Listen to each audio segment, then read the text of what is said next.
எல்லாருக்கும் வணக்கம். என் அன்பு நெஞ்சங்களே, திறமைகள் என்பது ஒவ்வொருத்தருக்கும் ஒவ்வொரு மாதிரி வேறுபடும் இல்லையா? கரெக்டு தான். ஆனா வாய்ப்பு என்பது எல்லாத்துக்கும் ஒரே மாதிரி கிடைக்குது. எஜுகேஷன் ஃபீல்டை பொறுத்தவரை வாய்ப்பு என்பது ஒரே மாதிரி கிடைக்குது. அதெல்லாம் மைண்ட்ல வச்சுக்கணும். மற்ற ஃபீல்டு எப்படின்னு தெரியல, வாய்ப்பு கிடைக்காம கூட இருக்கலாம், அதுக்காக ரொம்ப காத்திருக்கலாம், தவம் மாதிரி இருக்கலாம். வாய்ப்பு என்பது ஒரு தவம் மாதிரி தான், சரிங்களா? ஒரு சின்ன வாய்ப்பா இருந்தாலும் அதை நீ கரெக்டாக யூட்டிலைஸ் பண்ணிக்கிட்டேன்னா அடுத்த பெரிய வாய்ப்பு நமக்கு காத்திருக்கு. அதாவது சின்ன வாய்ப்பு தானே, இது நம்ம பண்ணணுமா அப்படின்னு நினைக்க வேணாம். வாய்ப்பு கிடைக்கிறதா யூஸ் பண்ணிக்கோங்க.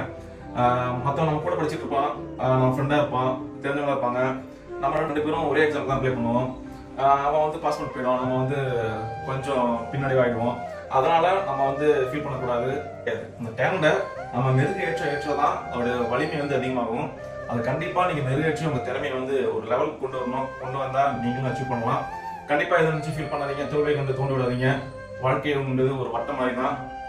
ஒரு ஸ்டெப் எடுத்து வச்சா போதும், அடுத்த ஸ்டெப்பு போயிட்டே இருக்கலாம்.